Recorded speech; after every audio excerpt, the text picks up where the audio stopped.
नमस्कार दोस्तों, इस वीडियो में आपका हार्दिक स्वागत है। दोस्तों, मैंने 35 साल करीब पत्रकारिता की है। जितना बुरा दौर आज की तारीख में पत्रकारिता का चल रहा है, शायद उतना ख़राब दौर पिछले आज़ादी के बाद से कहें कि 70-75 सालों में शायद कभी नहीं आया होगा। मैं इसका जिक्र दरअसल आज इसलिए कर रहा हूँ कि टाइम्स ऑफ इंडिया में प्रधानमंत्री नरेंद्र मोदी का इंटरव्यू प्रथम पेज पर प्रकाशित हुआ है और इससे पहले भी प्रधानमंत्री के इंटरव्यू प्रकाशित हुए हैं और टीवी चैनलों से उन्होंने अलग अलग बात की है। सारे इंटरव्यू का लब्बो लुभाव यदि आप देखेंगे, आप पढ़ के देखेंगे या आप उनके इंटरव्यू सुनेंगे जो टीवी चैनलों पे उन्होंने अलग अलग दिए हैं, सबका लब्बो लुभाव एक ही है कि किस तरह से चरण वंदना की जाए। इन तमाम इंटरव्यूज़ में यही सब कुछ नज़र आएगा आपको। जो भी तीखे सवाल हैं, जो ऐसे सवाल जिससे आम जो जनमानस में उमड़ते घुमड़ते हों, उन सवालों का इनमें कोई स्थान नहीं है।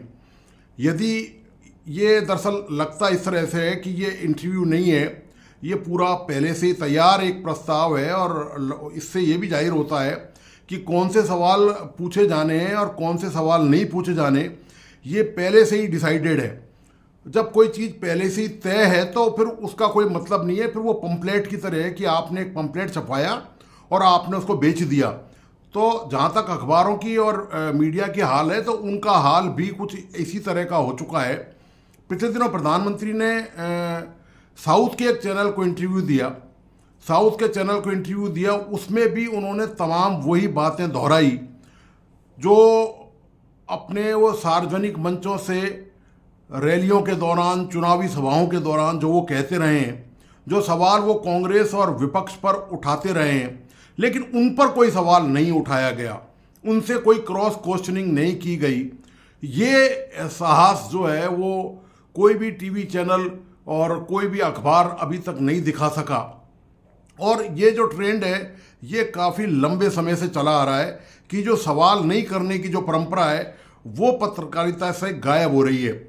और इस बात को ऐसा नहीं है कि जो जिस तरह से मीडिया से जो डिस्टेंस बना के रखी गई है उसको प्रधानमंत्री नरेंद्र मोदी नहीं समझते हैं। पूरी स्ट्रेटेजी के तहत ये तमाम चीज़ें चल रही हैं। नरेंद्र मोदी मीडिया के बजाय डायरेक्ट सोशल मीडिया से लोगों से इंटरेक्शन करते हैं।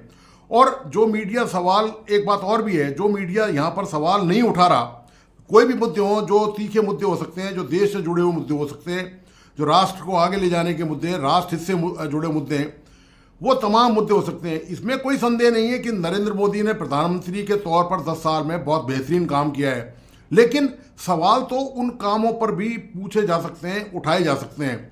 लेकिन लगता नहीं है कि इस दौर में कोई उनसे सीधा सवाल कर सके। और दोस्तों, यही वजह है कि पिछले 10 साल के दौरान प्रधानमंत्री नरेंद्र मोदी ने एक भी प्रेस कॉन्फ्रेंस नहीं की है, क्योंकि प्रेस कॉन्फ्रेंस में आप सबको नियंत्रित नहीं कर सकते। आप किसी से यह नहीं कह सकते कि आपको ये सवाल पूछना है। वो लाइव होती है, उसका लाइव प्रसारण भी होता है, तो वहाँ पर यह नहीं हो सकता कि आप कोई चिट के माध्यम से कोई पत्रकारों को ये भेज दें कि आपको ये पूछना है, ये नहीं पूछना। इसी तरह से लेकिन ये आसानी 1-to-1 इंटरव्यू में बहुत रहती है कि आप पहले से ही आपको पता होता है कि वो कहाँ से एडिट, यदि किसी ने कोई पूछ भी लिया तो उसको एडिट करने में रिकॉर्डेड होता है वो, तो उसमें आसानी रहती है। और ये परंपरा प्रेस कॉन्फ्रेंस नहीं करने की और ये जो फेस सेविंग का जो मामला है, जो बचाव का जो तरीका है, ये प्रधानमंत्री नरेंद्र मोदी ने ही नहीं अपनाया। ये देश के जो दूसरे और भी जो बड़े नेता हैं, मैं खासतौर से उड़ीसा के मुख्यमंत्री बीजू पटनायक का नाम लूँगा, उन्होंने भी यही पिछले 15-20 साल में यही रवैया अपनाया हुआ है। वो भी प्रेस कॉन्फ्रेंस नहीं करते हैं। नरेंद्र मोदी से पहले जब कांग्रेस की सरकार थी तो मनमोहन सिंह अपने साथ न केवल प्रेस वार्ता के लिए टीम ले जाते थे, बाहर ले जाते थे, पत्रकारों का पूरा दल ले जाते थे और वो प्रेस कॉन्फ्रेंस भी करते थे। जबकि मज़ेदार बात यह कि उन पर ज़बरदस्त आरोप थे, उसके बावजूद भी उनमें इतना तो कम से कम साहस था कि वे पत्रकारों के सवालों का जवाब दे सकें। लेकिन गलती इसमें प्रधानमंत्री की या भारतीय जनता पार्टी की बिल्कुल नहीं है, 1% भी। जो सारा मामला है वो वर्तमान जो मीडिया की हालत है वो उसको दर्शाता है। इनमें जो चुनिंदा जो पत्रकार हैं, उनमें से जैसे राजदीप सरदेसाई हैं, ऐसे लोगों को प्रधानमंत्री इंटरव्यू कभी नहीं देंगे, क्योंकि ये घोषित तौर पर वो आक्रामक हैं और वो खरे खरे सवाल पूछने के लिए जाने माने जाते हैं। तो इस हालत में लेकिन उनके यहाँ भी एक समस्या हो गई।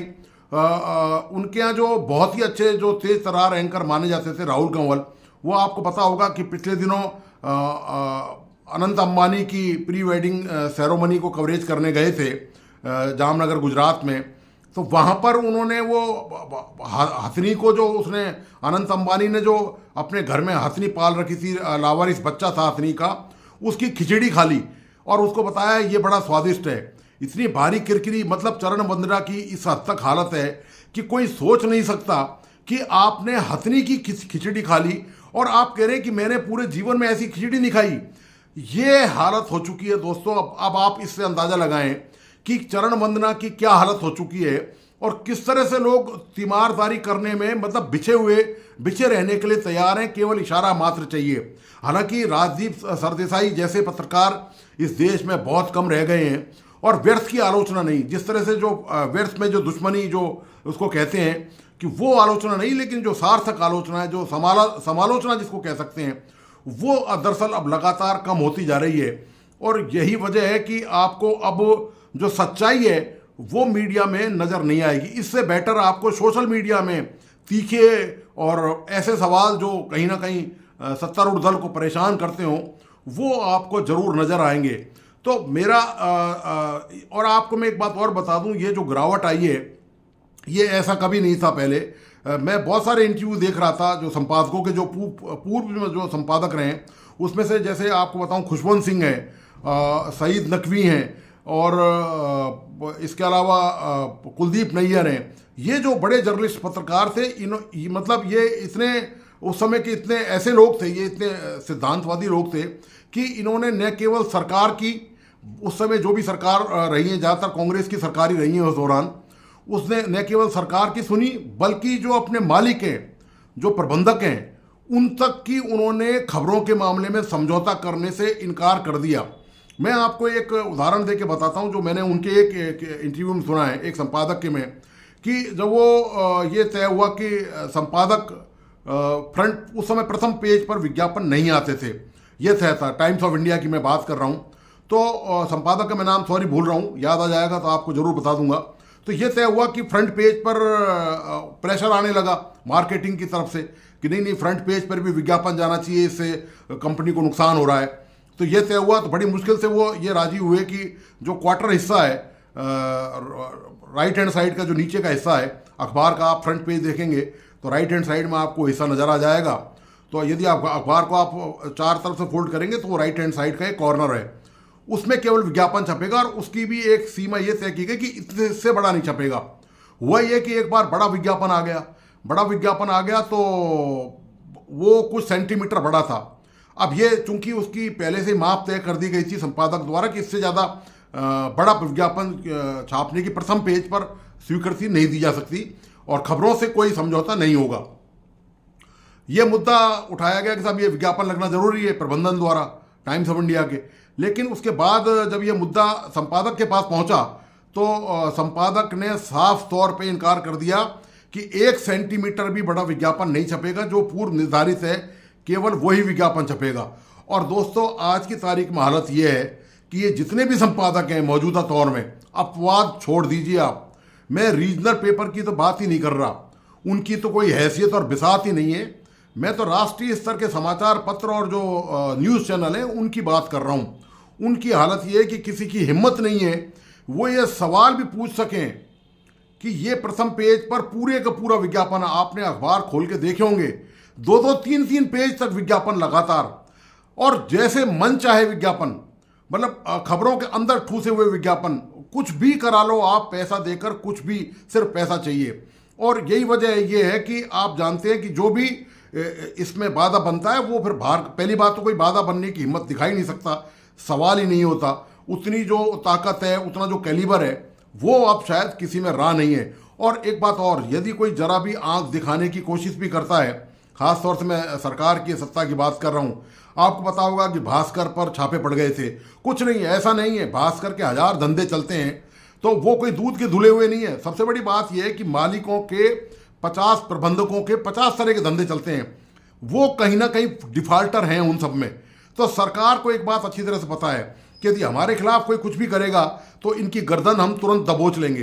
वो इसलिए चूंकि इतनी लूपहोल्स हैं इन सब मामलों में, उनके पत्रकारिता से इतर, अखबार और टीवी चैनल से इतर दुनिया भर के व्यवसाय हैं उनके, और आप जानते हैं कि व्यवसाय ईमानदारी से करना बहुत मुश्किल काम है। और ख़ास तौर से वो लोग जो बहुत ही ताकतवर हों, वो तो ये समझते हैं कि कानून उनकी मुट्ठी में है, वो जैसे चाहेंगे तोड़ेंगे मरोड़ेंगे। तो ठीक है, जब वो ये सोचते हैं कि वो तोड़ेंगे मरोड़ेंगे और उसके बाद वो खाए और गुर्राए वाली बात है, तो फिर सरकार भी कम नहीं है, चाहे वो क्षेत्रीय सरकारें हों चाहे वो केंद्र सरकार हो। जब आप छूट मांग रहे हैं तो बदले में फिर आपको छूट देनी भी पड़ेगी, फिर आपको सरकार के मुताबिक, नेताओं के मुताबिक ही आपको चलना पड़ेगा।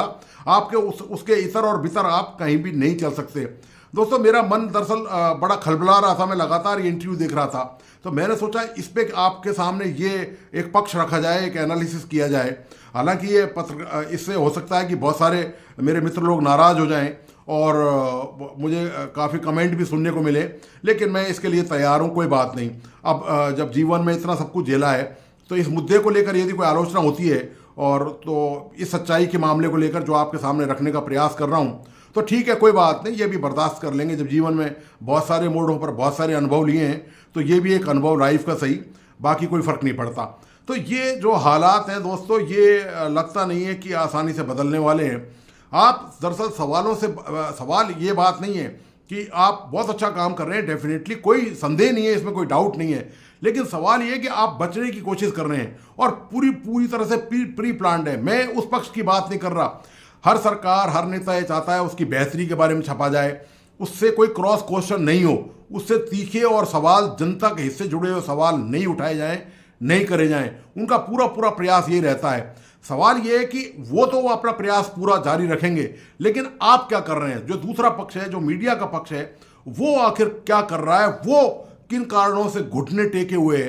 क्षेत्रीय दोस्तों अखबारों में मैंने भी काम किया है, वो मैं उसकी चर्चा ही नहीं करना चाहता, वो चर्चा के लायक ही नहीं बचे। ये जो उसूलों का और मूल्य का और सिद्धांतों का जो मामला है, उसमें वो दूर तक कहीं भी फिट नहीं है किसी भी हालत में।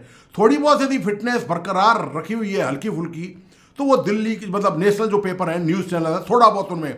लेकिन अब जो हालत देखने को मिल रही है, लगभग सबने घुटने टेक दिए हैं और जिन्होंने नहीं टेके वो सब साइड लाइन है, वो उनको सबको एक तरफ कर रखा है। वो किसी की कोई सत्ता को, किसी की कोई परवाह चिंता नहीं है कि कौन उनके सामने क्या है। ये दोस्तों हालत हो चुकी है। तो सवाल इस बात का ये है कि क्या ये लोकतंत्र के लिए, लोकतंत्र की परिभाषा में आप जानते ही हैं कि मीडिया की आज़ादी सबसे प्रथम सर्वोच्च आज़ादी मानी जाती है। उसके बगैर मीडिया लोकतंत्र ये नहीं कहा जा सकता कि ये कंप्लीट हो गया, बिल्कुल कंप्लीट लोकतंत्र है। कहीं किसी भी देश में आप चले जाएं जहां लोकतांत्रिक प्रणाली है, वहां पर मीडिया की आज़ादी सबसे महत्वपूर्ण है। और मीडिया को इसलिए फोर्थ स्टेट कहा भी जाता है कि ये चौथा स्तंभ है, जो अघोषित तौर पर है, क्योंकि संविधान में केवल 3 ही स्तंभ है, व्यवस्थापिका, कार्यपालिका और न्यायपालिका।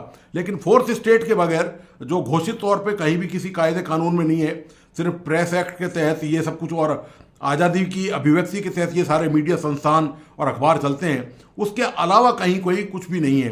तो ये जो हालत है दोस्तों, तो इससे क्या लगता है आपको कि हम किस दिशा में जा रहे हैं और हमें क्या करना चाहिए, जब मीडिया की हालत ये हो चुकी है कि वो सवाल तक नहीं कर सकते? और मुझे तो आपको आश्चर्य हुआ इस बात को लेकर, राहुल कंवल जैसे जो इन्हीं के सहयोगी हैं, एक तरफ राजदीप सरदेसाई जैसे कद्दावर पत्रकार हैं जो कहीं ना कहीं अपने आप को आज भी बचाए हुए हैं, और उन्हीं के ग्रुप के टीवी टुडे के जो पत्रकार, जो सीनियर मोस्ट एडिटर रैंक के जो पत्रकार हैं, वो वहाँ पर अनंत अंबानी के यहाँ जाकर शादी में और हथनी की खिचड़ी खाए और उसको कह रहे हैं कि मैंने ज़िंदगी में मतलब ऐसी खिचड़ी नहीं खाई। दोस्तों, दंडवत करने की भी एक लिमिट है, हद हो गई। मतलब उन्होंने ऐसी नाक कटवाई। और उसके बाद से एक बात और बता दूं मैं, उससे पहले वो लगातार मुख्य प्रोग्रामों में आते थे। 9 बजे जो डिबेट होती है टीवी टुडे में, उसमें आते थे और वो बहुत बेहतरीन उन्होंने पिछले चुनाव तक चुनाव कवरेज की है,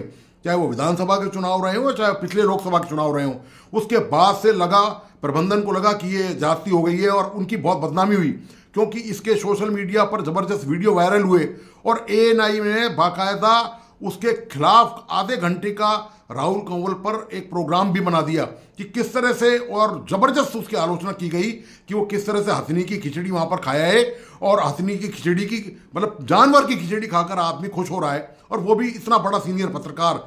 मतलब अंबानी एक बहुत बड़ा ग्रुप है, निश्चित तौर पर वो बहुत सारे विज्ञापन देते हैं, तमाम चीज़ें हैं, लेकिन एक गिरने की भी एक लिमिट है कि आदमी इतना झुक जाए कि उसकी रीढ़ की हड्डी टूट जाए। तो ये दोस्तों हालत हो चुकी है। मुझे बड़े अफसोस है इस बात के लिए और बहुत रंज है कि मतलब पैसे के सामने, ताकत के सामने किसी को भी झुकाया जा सकता है, धमकाया जा सकता है, और जो झुकने वाले हैं उनमें दरअसल 50 सुराख हैं। असली बात तो ये है कि झुकाने को हर व्यक्ति तैयार है, लेकिन जो झुकने वाला है उसमें देखना पड़ता है कि उसके अंदर क्या क्या है, उसके अंदर कितना दमखम है। यदि जैसे राजदीप सरदेसाई हैं, वो निश्चित तौर पर उन्होंने घोषणा कर रखी है चाहे कुछ भी हो जाए वो इस तरह की चीज़ें ना तो लिखेंगे ना कहेंगे अपने टीवी चैनल पर। तो ऐसे पत्रकार तो बहुत ही कम बचे हैं दोस्तों। अब सवाल ये है कि ठीक है, सरकार वापस हो सकता है बन भी जाए, जिसकी संभावनाएं लग रही हैं। तो सवाल ये है कि क्या मीडिया इसी रफ्तार से आगे चलेगा? क्या हमको सवालों का हक है? क्या कोई आंख में आंख डालकर ये बात पूछ सकता है? ठीक है, नरेंद्र मोदी की ईमानदारी या बीजेपी की ईमानदारी पे कोई शक नहीं किया जा सकता। मैं बार बार इस बात को कह रहा हूँ कि उनके काम बहुत ही बेहतरीन है, जो पिछले 50 साल में कुछ काम तो इतने शानदार हैं कि पिछले 50 साल में भी नहीं हुए। लेकिन इसके बावजूद भी सवाल तो बनते और उठते ही हैं। जब आप ईडी पर और सीबीआई पर आरोप लगते हैं कि वो केवल विपक्ष को निशाना बनाती है, तो ऐसे मुद्दे तमाम उठाए जा सकते हैं जिनके बारे में भारतीय जनता पार्टी और प्रधानमंत्री नरेंद्र मोदी ने खुद ने ये कहा कि ये आदमी भ्रष्ट है और इस आदमी को तो जेल में होना चाहिए। ऐसे ऐसे नेता, और उनको फिर भाजपा में शामिल करा लिया। तो इस तरह के जो तीखे सवाल हैं वो तभी पूछे जा सकते हैं जब मीडिया में ताकत हो, दमखम हो, और मीडिया को डर नहीं हो। जब तक लालच नहीं होगा पैसे का, ताकत का, संपत्ति का, तब तक दोस्तों ये सब संभव नहीं होगा। ये जिंदगी की लोकतंत्र की गाड़ी है दोस्तों, कभी लुढ़कती है, कभी चलती है, कभी तेज रफ्तार पकड़ लेती है, कभी बिल्कुल स्लो हो जाती है, कभी स्टेशन पर ठहर जाती है। तो ये तो एक ट्रक के पीछे लिखा रहता है ना, या तो अइयाँ ही चाले ली। राजस्थान में ये कहा जाता है कि या तो अइयाँ ही चाले ली, बहुत सारी गाड़ियों के पीछे लिखा रहता है। तो ठीक है दोस्तों, ये तो देश है, ये भी ऐसे ही चलेगा, और हम और आप बहुत ज़्यादा इसमें कुछ कर नहीं सकते। लेकिन जो मन की बात है, मेरी भी एक मन की बात है, मैं प्रधानमंत्री के मन की बात नहीं कर रहा, जो मैंने आपके सामने रख दी है। और मुझे उम्मीद है कि आप इस पर बहुत ही बेहतरीन कुछ कमेंट करेंगे, ज़रूर करेंगे। और ये वीडियो दरअसल मेरा सब्जेक्ट नहीं है, लेकिन मैं पत्रकार रहा हूँ तो मेरा मन नहीं माना। सब्जेक्ट तो मेरा साउथ एशिया है, जैसे आपने मेरे ज़्यादातर वीडियो देखे हैं कि पाकिस्तान और जो भारतीय उपमहाद्वीप के जो देश हैं वहाँ पर क्या कैसे चल रहा है, या बहुत कभी कभी हुआ तो जो राष्ट्रीय इशू होते हैं, जैसे मैंने TN शेषन के बारे में एक वीडियो बनाया था और आप लोगों ने काफ़ी उसको पसंद किया। तो ये मन था इस बात को लेकर कि मैंने आज इस मुद्दे को इसलिए छेड़ दिया। तो टाइम्स ऑफ इंडिया पढ़ने के बाद मेरे दिमाग में ख्याल आया कि आपके समक्ष कम से कम आप ही हैं, सब कुछ जो भी हैं, जनता जनार्दन ही इस देश में श्रेष्ठ है, इसमें तो कोई डाउट ही नहीं है। तो आपके समक्ष ये मुद्दा मैंने रख दिया। आप प्लीज़ इस वीडियो को आखिर तक देखें और अपने दोस्तों और परिजनों को इसको ज़रूर शेयर करें, और इस YouTube चैनल को प्लीज़ लाइक, सब्सक्राइब करना और बेल आइकॉन का बटन दबाना नहीं भूलें। धन्यवाद, नमस्कार।